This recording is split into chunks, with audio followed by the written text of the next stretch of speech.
تاڵەبانی عیبەکانی مەسرور بارزانی شاردەوە. هەفتەیەک بەسەر لافاوەکەی چەمچەماڵدا تێپەڕ دەبێت.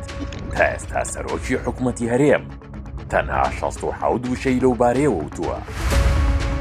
زۆر کەس بوونە سێبەری شاردنەوەی ئامادەنەبوونەکەی لە چەمچەماڵ. نزیکەی 6 ساڵ و نیوە مەسرور بارزانی سەرۆکی حکومەتە کاتێک باز لە خزمەتگوزاری دەکرێت. باشێک لە میدیا وەک مامۆستا و شێخی بوارەکە ناوی دەبن، بەڵام کارەساتی لافاوەکەی چەمچەماڵ پێچەوانەی ئەوەی سەلماند و ئەوە قوبا تاڵەبانی بوو وەک فریاگوزاری یەکەم هاتە مەیدانەکە.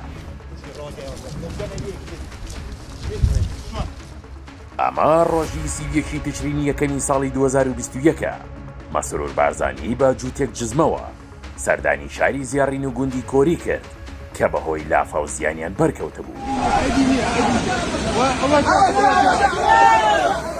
ئەمەش قەزای چەمچەماڵە لە هەفتەی ڕابردوو زیانی گەوری بەرکەوت، بەڵام مەسرور بارزانی تەنها بە 67 وشە بەشداری لە خەمی ئەم خەڵکە کرد.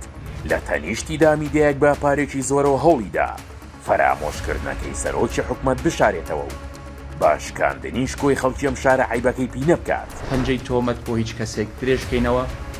ئەمڕۆ ئەو ڕۆژەیە کە ئێمە هەمومان چەمچەماڵی بین، هەمومان خەمی چەمچەماڵ و چواردەوری بخۆین و وەکو یەک تیم ئیش بکەین بۆ فریاکەوتن بۆ خزمەتکردنی ئەو کەسانەی کە زیانیان پێگەیشتووە. ئەمەش قوبا تاڵەبانیە جێگیری سەرۆکی ئەنجومەنی وەزیرانە بە هەموو هێزی خۆی هەوڵی ساڕێژکردنی برینی چەمچەماڵیەکان دەدات. ئەم ئامادەبوونەی تاڵەبانی لە نێو چەمچەماڵیەکان بۆ خێر و بەرەکەت بۆ سەرۆکی حکومەت و خۆی لە بن سێبەرەکەیدا شاردەوە. سێبەرەکانی شاردنەوەی ئامادەنەبوونی سەرۆکی حکومەت لە چەمچەماڵ هەمەلایەنە بوون، خێرخوازانیش بەشێکی دیکە بوون لەو سێبەرەی مەسرور بارزانیان شاردەوە. بەڵام ئەوەی ڕوون و ئاشکرایە و هەرگیز چەمچەماڵیەکان لەبیری ناکەن لەو دۆخە سەختەی شارەکەدا سەرۆکی حکومەتەکەیان ون بوو